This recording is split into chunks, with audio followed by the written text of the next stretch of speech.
Swimming like a shark in a shrimp tank. Big fish, small pond in the shrimp tank. Welcome back to another episode of The Shrimp Tank, coming to you virtually from Seattle, the PNW, and heck, once in a while, even from north of the border. If you want to learn how to start, grow, or run a successful business, this here is the podcast for you. We're glad that you're listening, because this is where street smarts and book smarts collide. Hello there, I'm Dan Whedon, and my co-host today is James Alberson. Our guest is going to be David Nilssen from Doxa7. Welcome, David. We'll be right with you in just a minute.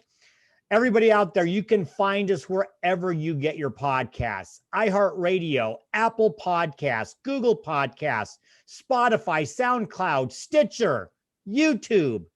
We are ubiquitous. In other words, you can find us wherever you get your podcasts.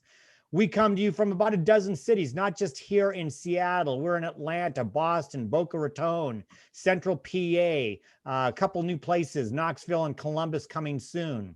Now listen, before we bring on David to learn about global outsourcing, hello, James, how you doing? Dan, I'm pretty good. How about yourself? Doing well. Hey, listen, you did something. I'm going to share this with the world. You did something recently that I got to tell you, I'm very impressed with. You, sir, James, you are running for office in Renton, I think city council. And I saw a picture of you on Facebook, slightly overheated. You were out doorbelling when it was 100 and I don't know, 35 degrees. It was about 111 degrees. What in the heck were you doing? 109 was the high that day. Oh, I'm sorry. It was just 109. I was doing simply what you have to do. And I don't know if I should preface this with don't try this at home. I don't want to get sued by somebody. But, you know, in our program, we teach salespeople, you know, one of the things that salespeople hate is prospecting. They want to aggressively wait for the phone to ring. And we teach them, hey, you don't have to like prospecting. You just have to do it. Well, you know, if you're running for office, you don't have to like doorbelling in triple digit temperatures, but you do have to do it. You know, everything can't be perfect if you're trying to get out, meet the voters, and let them put a face to a name and a persona other than just a sign on the side of the road. They had to give you some props and maybe even a glass of water here or there. Hopefully they. You know, they did. It was great, and hey, it got some sympathy, I guess, and I'll take votes any way I can get them. But yeah, I got offered all kind of just regular water, flavored water. Somebody offered me a beer. I didn't think that was a good idea, but James, were there yes. any young entrepreneurs selling lemonade while you were walking? You could probably use some lemonade. You know, that would have been wonderful, but then one would argue that maybe their parents would have been irresponsible letting them set up camp outside, you know, hawking their goods in 109-degree temperature. So James, you mentioned you're a sales guy. This was true entrepreneurship, kind of the door-to-door variety I remember doing as a kid sometimes when we were trying to sell stuff for school. David, I want to bring you on into this conversation. I know that you're smarter than going out doorbelling in 109-degree weather, but I gotta believe you probably have some story about when you got started, maybe as an entrepreneur at a young age. Do you have any good stories like that, David? Yeah, I probably do. I will. I just want to confirm you're right. I would not have gone out in 190-degree weather. Yeah, I mean, when I was a kid, I remember in high school, I learned about cost arbitrage, right? The idea of buying something at a certain price and selling at another. And I was a big fan of candy. So I remember I was running a convenience store basically out of my locker in high school where I was buying candy at a certain price and then marking it up by 2x and selling it to people. And at some point I realized I could actually find influencers to bring me business as well. And so I was actually paying commissions on the spot for people who were basically routing business my way. And the big seller was the atomic fireballs, which was definitely my favorite up until I broke a tooth on them. And then I sort of abandoned the concept altogether. But yeah, so did it at an early age for sure. Very industrious on your part. You know, I'm curious that you probably in your earlier days. Well, let me ask: do you have brothers and sisters? I do. I'm the second of five. Okay. So, well, I thought a little birdie told me about, some of the mischief that your siblings can get you into. And I think it has something to do with you not liking snorkeling or something like that. Do you recall a story that, I mean, when you were younger, that comes to mind that would kind of underscore why you don't like snorkeling? Okay, so now I'm a little skeptical on who you've been talking to. Yeah, for sure. So when I was 18, 19 years old, my older brother and I ended up in Key West, and we jumped off of the tour boat, which we were on a snorkeling trip, and into a school of jellyfish. He happened to jump off the right side of the boat. I was on the wrong side of the boat. And so, at the time, like it doesn't feel good. Two, it scares you to death. And I thought that I could actually come back from that. So, left that particular trip, didn't snorkel any further, but I found myself a couple weeks later in Hawaii at Hanauma Bay, if anyone's ever been there, which is just a big tide pool, basically. And I jumped into the water. And there was a moray eel just standing face to face with me, free swimming outside of any sort of coral. And I hate snakes. So I went from jellyfish to, swimming eels. And I decided at this point, snorkeling is not for me. So I love being on the water. I just don't like being in it. That makes sense to me. Makes sense to me. Well, I think what we're going to do is dive into a little bit about Doxa7, especially since you probably are no expert on snorkeling. David, talk a little bit about what Doxa7 is, and I'm really interested when we got to know you a little bit prior about the whole concept of global outsourcing in the 21st century. So talk a little bit about Doxa7 and then a little bit about global outsourcing. Sure. So, Doxa7 is a company that was started in the midst of the pandemic with the idea of helping companies power profitable growth by leveraging talent pools that they generally have not had access to. And so, we help partner with small and medium-sized businesses to launch and then scale up high-performing teams using offshore talent. This came out of necessity. So I'm a lifelong entrepreneur, started and invested in many different businesses. And years ago, we were struggling with being in a service-based business that had increasing demand in terms of our sales were growing, but unfortunately our labor costs were growing disproportionate to that. The demands of the customer and what they wanted for what they were willing to pay was starting to create some challenges. And we looked at lots of different options for us to be able to grow in a sustainable way. It turns out that we decided through a pretty rigorous process to leverage an offshoring capability. So we partnered with another organization to help us find and leverage global talent. And it was a rocky experience at first, and one that we thought could be done better. And so if you fast forward to now, this pandemic has started and the world has been flattened, everyone went remote. We realized that we could actually do business without going into an office every single day. It's started to open up, I think, people's appetite for looking at remote work. And the reality is that managing someone from Seattle to Florida is not much different than from Seattle to the Philippines or Vietnam or Kazakhstan. And so it's opening up this huge opportunity that we are helping small businesses and medium-sized businesses navigate.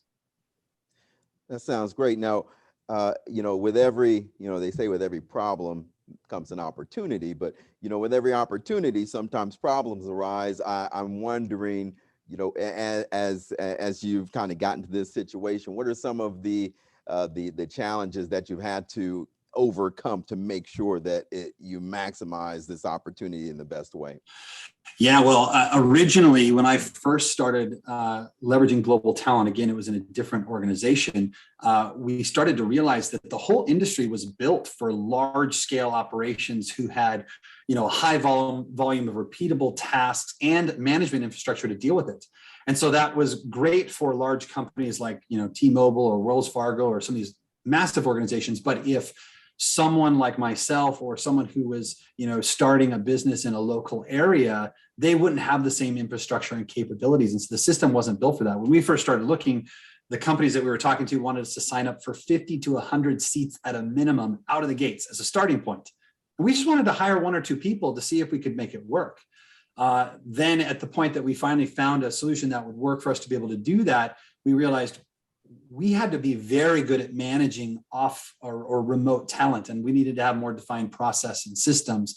And then finally, you know, when you're hiring people in different cultures, it can be challenging. If we know how to hire a specific skill set in the US, finding that same skill set in a different culture does require some different skills as well. And so, you know, the things that we had to figure out were, how do we acquire and develop the right talent? How do we make sure our process and systems are tightly defined so that it's replicable in any geography? And then the last one was, how do we put technology in place that would make sure that we could benefit from this remote capability without compromising data and security? And so those are all things that we had to do. And the final one was just trying to figure out how to make it so that small and medium-sized businesses who have typically not had the same access to this opportunity could now leverage it in a way that would help them compete with the larger businesses that they're struggling to compete with every single day.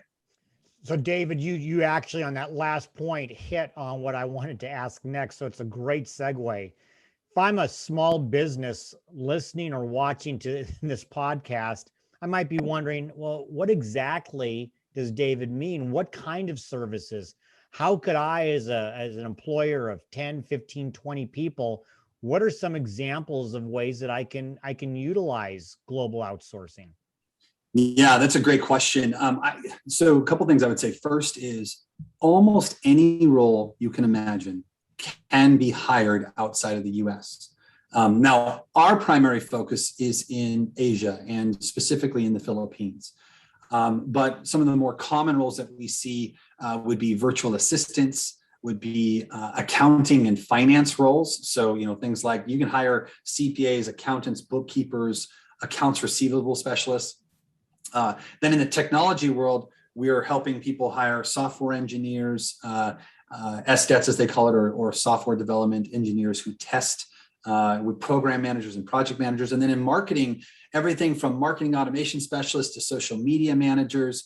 And then finally, and probably the most common, is sort of covered in this broader category called virtual assistants. And in my experience, virtual assistants typically have a primary focus, and then they sort of help fill in another gap. So for example, some of the most common virtual assistants that we help people hire for might be for HR. So they're helping to do some recruiting and sourcing. They're helping to post jobs and schedule interviews and screen the resumes, facilitate any sort of assessments or sort of onboarding that you would need to do. Or marketing, which would be like content writing and PowerPoint design, social media, things like that. And then your typical, what I would call executive assistant, which would be doing everything from calendar management to responding to basic emails and routing, to doing data and analysis or research on particular projects, a variety of different roles. But the virtual assistant is probably the most common one that we see. But I will say this, and this is the last point, and I know I've gone a little long here. We're actually seeing that while a lot of people think about outsourcing as, let's take the work that I don't want to do and send that to a lower or an economically beneficial environment, the reality is, the further that we move up the value chain in terms of supervising and management, what have you, the further we move up there, the better leverage we're getting out of those particular opportunities. So again, I'll just reiterate that about any role you can imagine can be filled anywhere. Well, you know what we need to fill right now, believe it or not, is our first commercial break. We're going to take a short break to hear from today's spotlight sponsor. And when we come back with our guest, David Nilssen with Doxa7, for our Hot or Not section of the show, we're going to talk to David about getting laid off. Don't walk away. We'll be right back with more of the Shrimp Tank. Sandler Training specializes in ongoing training, coaching, and consulting to help companies increase their top and bottom line results. As a business owner or leader, are you completely frustrated with lack of consistent performance from your salespeople? Concerned the team is not putting enough new strong opportunities in the pipeline? Disappointed at your team's inability to create value instead of selling on price? Or fed up with losing valuable margin due to unnecessary price discounting? If the end result of these and other challenges is a roller coaster ride of performance, consistently missed sales forecasts, or stagnant business growth, Sandler may be a fit for you. Sandler works with sales leaders and their sales team to refine their selling process, put key management processes in place, and improve execution to create sustained, improved performance and results.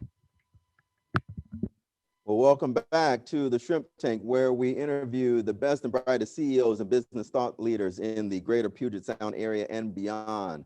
Today, we're talking with our guest today is David Nilssen of Doxa7.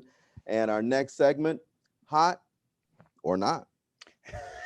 I like how you did that. That was awesome. I like how you did that. Keep doing that. I'm reaching into my inner thespian. You know, you have to kind of put something with this here. I didn't know you had one of those. Anyway, David, we're going to go into hot or not, which is where James and I will pepper you with questions about life, about business.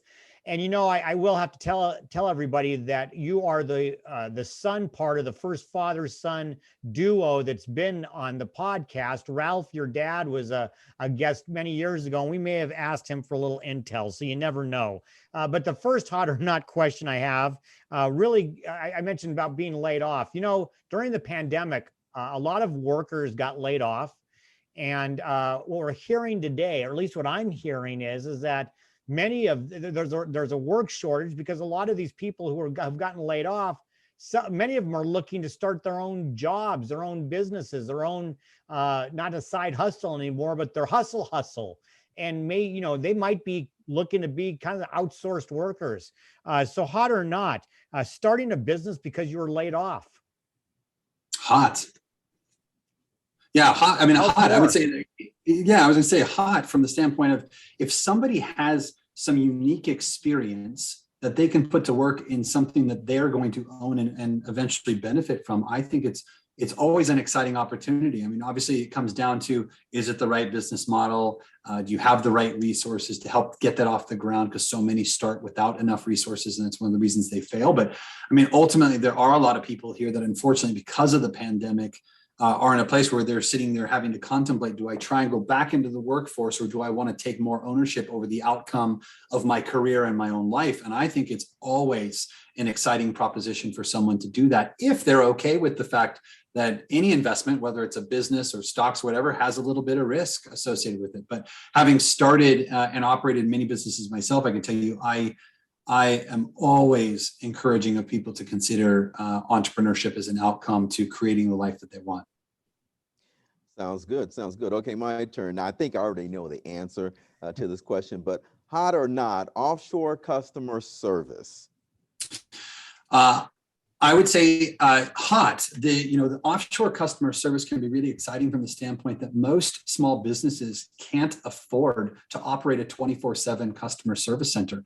And so if your business requires that, it's a really exciting opportunity to do that in a way that is more economical. Now, I want to be really clear that I think it's really important that most businesses have a global hiring strategy, not an offshoring strategy. So from the standpoint of, I think, the businesses that we work with, I'm not aware of any of them that are exclusively offshore or onshore.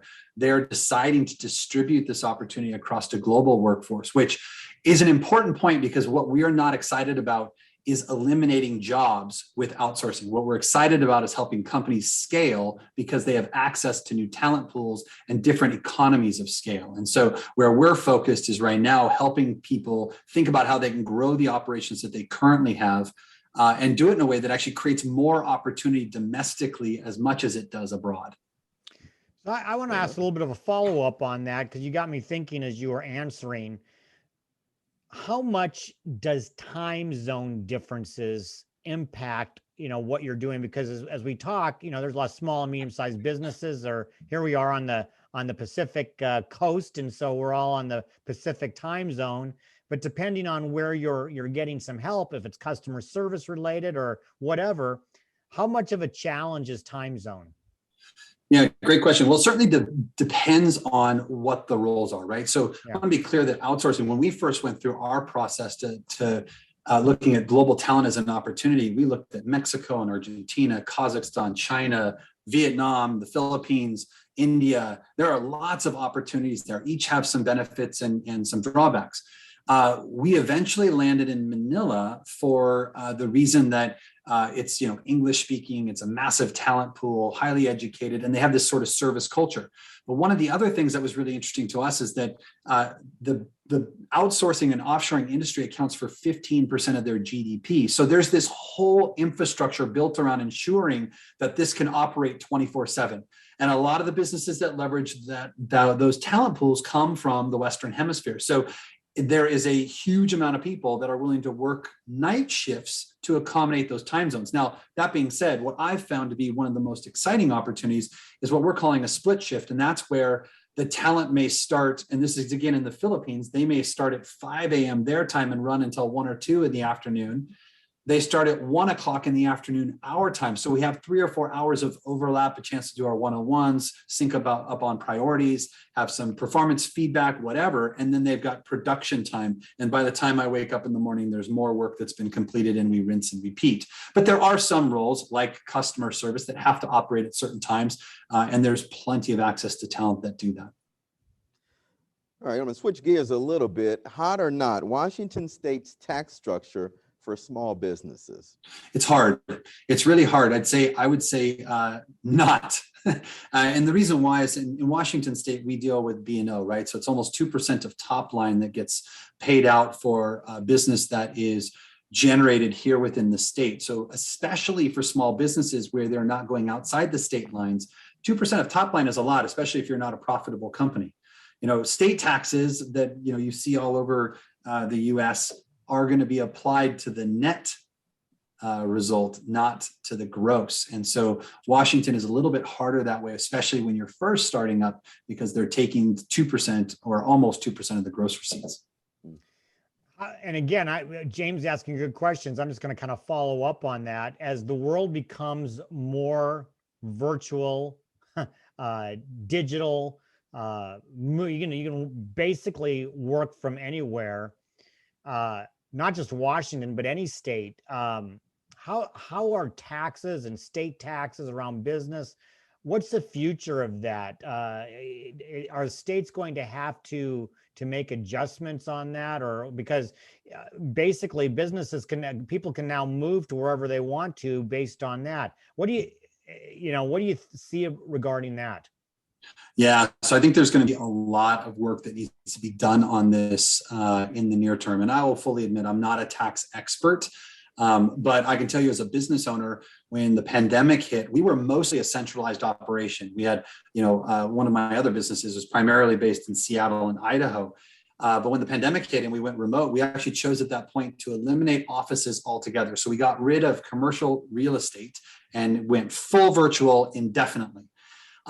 What's happened since then, though, is people have distributed. So we're, now have employees in 13 or 14 different states, but we have to take them on a case-by-case basis because the taxation, the employment laws, all those things impact businesses so differently. It becomes a lot to manage and navigate as a small to medium-sized business. And so I do think in the near term, that is going to be a hot topic as people have distributed as a natural sort of result of this pandemic, and many businesses are eliminating office space altogether.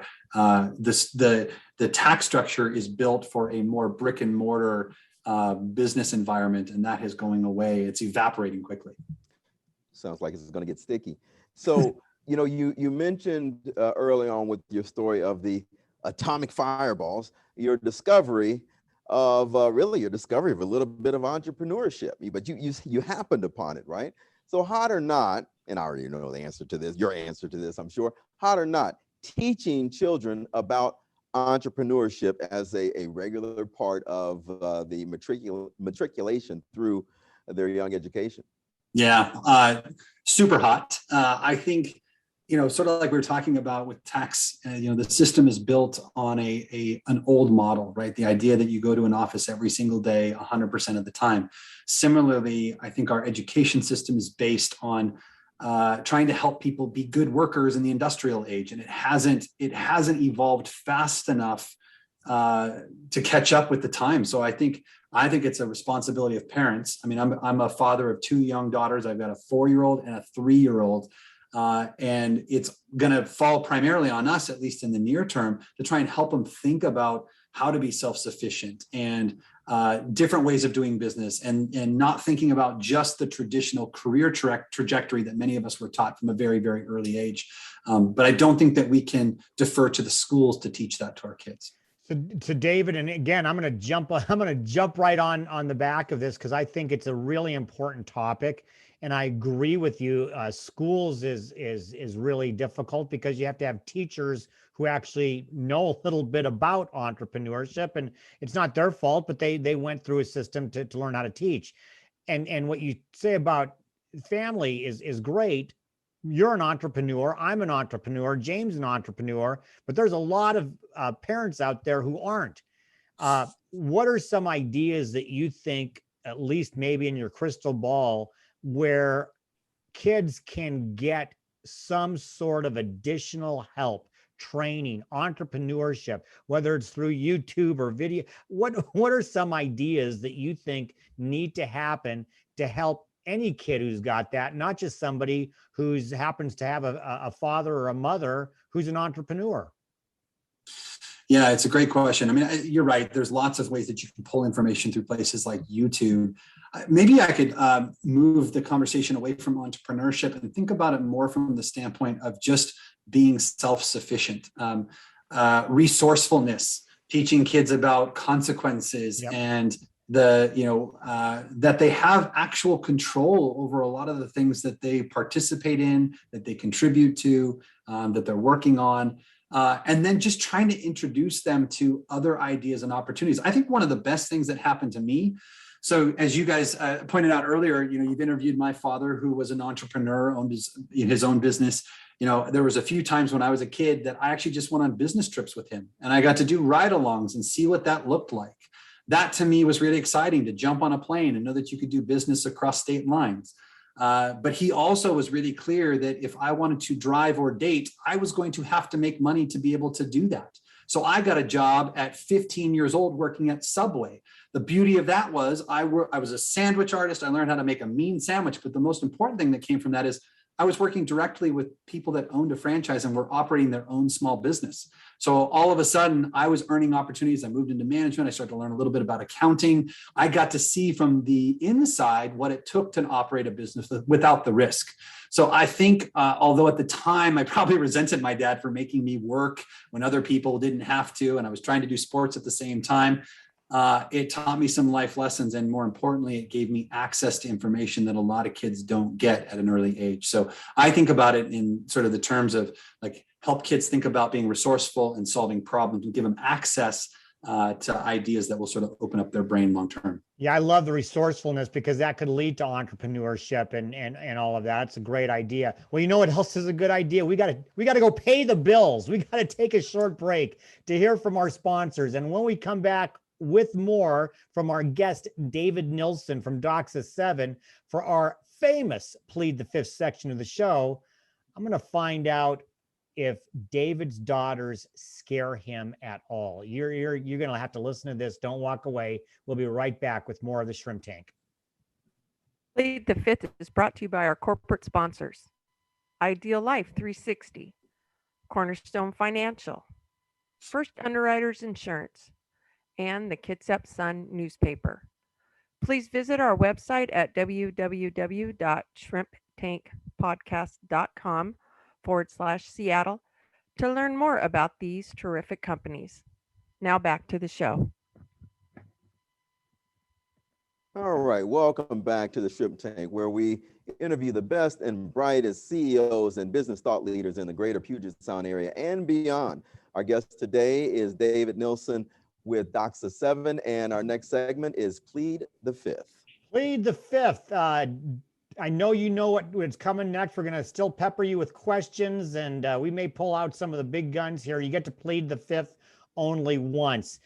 And at the end, you win absolutely nothing. So, David, I don't know if you knew this or not, but I am a father of two daughters, just girls. And now I have two granddaughters. So It's a Girl is the story of my life. I do know, now your daughters are a little bit younger, but I do know there were many times in my life when I was raising those daughters that I was actually a little bit scared of them. that I was always a little bit nervous about sometimes in the house. So is there anything, or what is it? Plead the fifth, David. What is it that scares you a little bit about raising daughters? Yeah, great question. Everything. That's a right answer. I think that's a right answer. Yeah, no, look, I funny enough, as every family sort of thinks about, do you want a boy? Do you want a girl? Do you want one of each? We decided we wanted 2 kids. We knew that.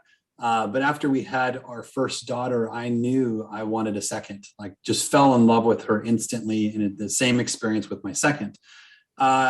But yeah, it is super scary. I think right now what I'm focused on is I think I've finally realized that there's no way to do this perfectly, that I'm going to mess them up in one way, shape, or form. And I just want to, sort of make sure I do that as little as possible. So, yeah, I mean, all I can say is it all scares me, but so much fun. They're wonderful kids. It's been a really great experience. Stretches me personally, that's for sure. I think it's right now. It's I've heard the term little kids, little problems, and big kids, big problems. So I'm enjoying that we're in little problem phase right now. So the fear is tempered. And James may be able to confirm this. The teenage years, just hang on, buckle up, baby, buckle up. Yeah, I will say buckle up, but don't forget to always remember to show them who's boss. Let just because they'll work that oh daddy's little girl thing. You got to be strong. Sorry, are you telling me just don't let them forget that mom's boss? There you go. Okay, that works for me. Yeah, just offshore or offload that responsibility. I hear you. So I'm gonna play off of Dan a little bit on the Plead the Fifth. Plead the Fifth.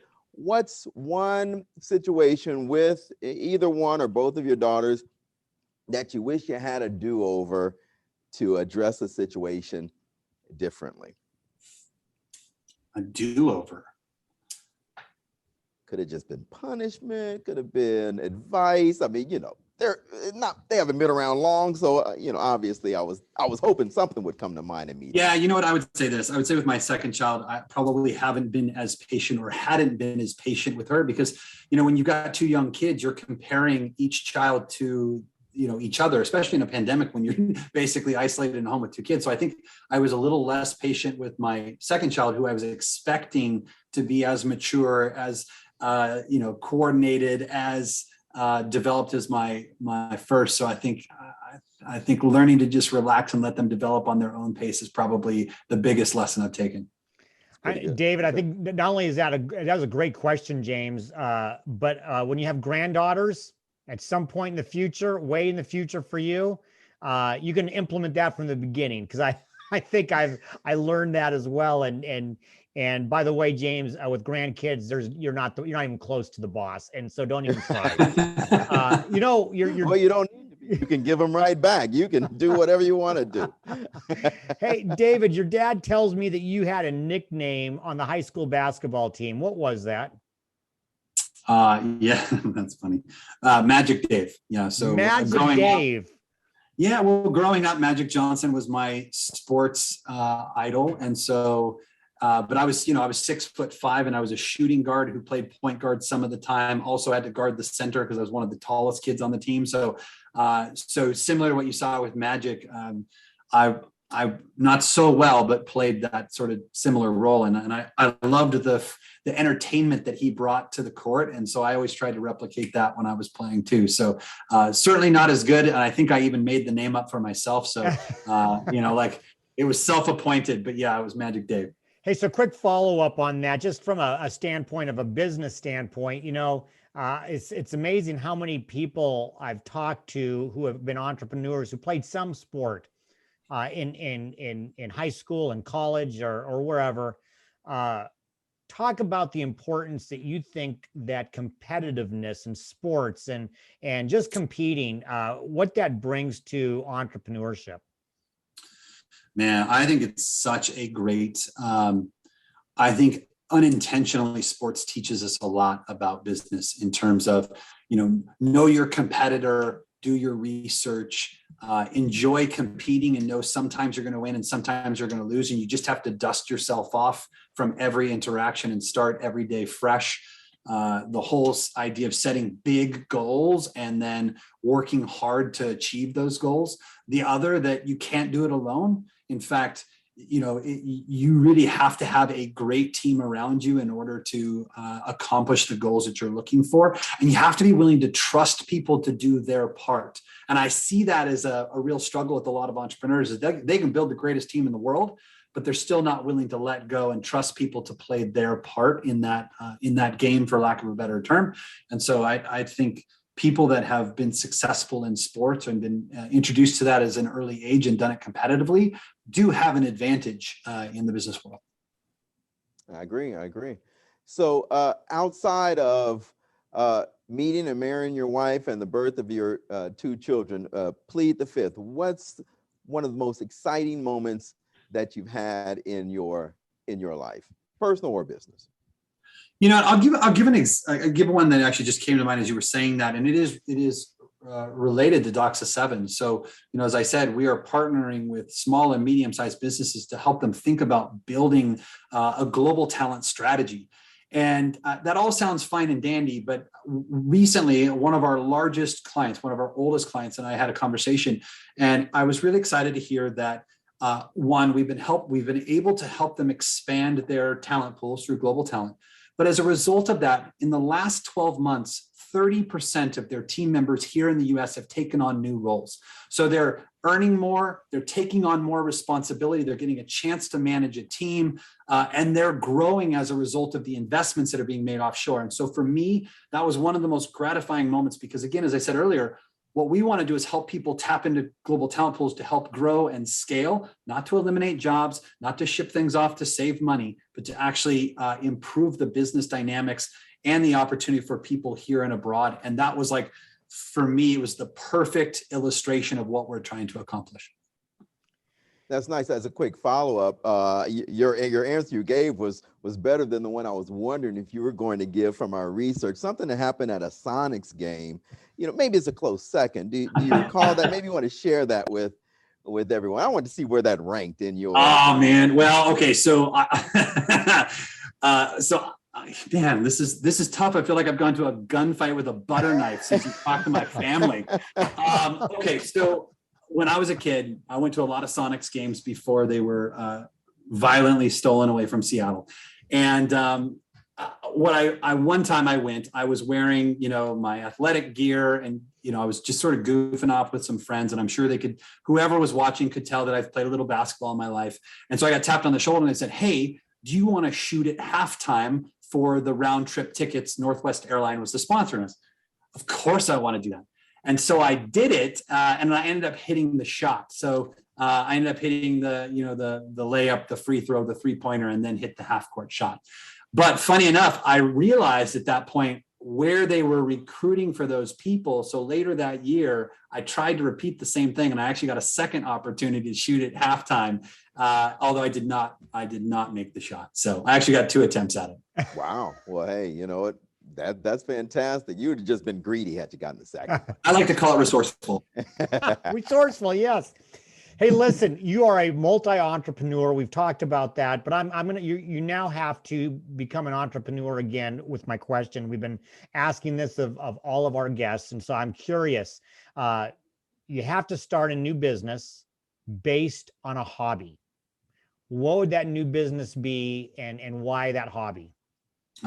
So I'd be an event planner with a specific focus on bike tours. So I've had a chance to tour Tuscany 3 times on a bike.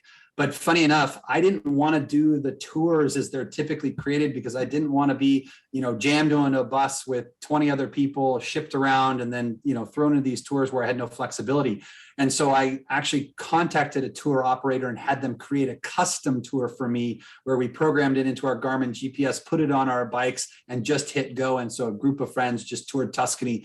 But I love creating unique experiences for people. I love doing it in a way that allows them to see the world from a different vantage point, whether it's business or tourism. So I think I would be the next Rick Steves, but do it in a way that it caters to entrepreneurs and interesting experiences.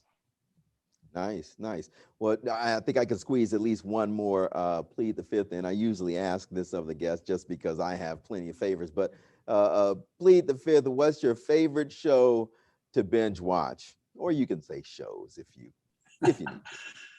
Yeah, great question. I don't watch a lot of television. I do like documentaries, so do enjoy having a chance to do that. But I'll tell you, given currently operating two businesses, have two young children, the amount of time that I get a chance to skip away and watch TV is very, very rare. So at this point, I would say Sunday football is probably my binge worthy, and that's only if I'm not at the Seahawks game, which I generally am. Fair enough. Well, it's on the way. So Dan, do you have anything else Nope, that you want to throw in? I'm good to go. I think once you drive this one home, James. Okay. Well, David, it's been great talking to you, and I'm sure our listeners out there have enjoyed it. And for those who actually want to get more information, find out more about you, how would they go about doing that? What's the best way? Yeah, pretty easy. Our website is Doxa7.com, and that's with the number 7. Or you can simply email me at david@doxa7.com. Okay, fair enough. Well, hopefully people caught that. And if you didn't, you can catch it on the replays, because we will have the replays. You want to go to shrimptankpodcast.com. Of course, you can catch it on all your favorite podcasts, Apple, Spotify, Google, whatever new one they just started yesterday. We're, as Dan said earlier, we are ubiquitous. And we also have our YouTube, Facebook, or let me get my wording straight, on YouTube or Facebook or Instagram. So now that I got that out, we do want to thank David for coming and being our guest. Dan, I don't know if you have any other parting words before we. I do. I want to thank James. James, thanks for being here, being my co-host. It's always a lot of fun, but never ask me to go out with you at 109 degrees to go doorbelling. I would much rather share it on Facebook and let people know, all my friends in Renton, vote for James. Nobody's harder working than him. So James, thanks for being here. David, it's been a pleasure. I remember fondly interviewing your dad. It's been great having you on. Thanks for playing along with us, digging into your past, and best of luck with Doxa7. Thanks for being with us. Everybody, our next show will be on Wednesday, July 21st. We will be live streaming at 12 p.m. Pacific on our Facebook page. Our guest will be my old co-host here on the Tank, Brad Berger, with Cornerstone Financial Strategies and Ideal Life 360. We're going to catch up with Brad and hear what he's doing these days. He's actually got a lot of cool things. My co-host that week will be Phil Simchich. So please join us on Wednesday, July 21st. We'll be live streaming at noon on our Facebook page. But in the meantime, please be safe, be well, and be prosperous, because until next week, the shrimp is back in the tank. So long. I've been feeling like a shark in a shrimp tank. Big fish, small pond in the shrimp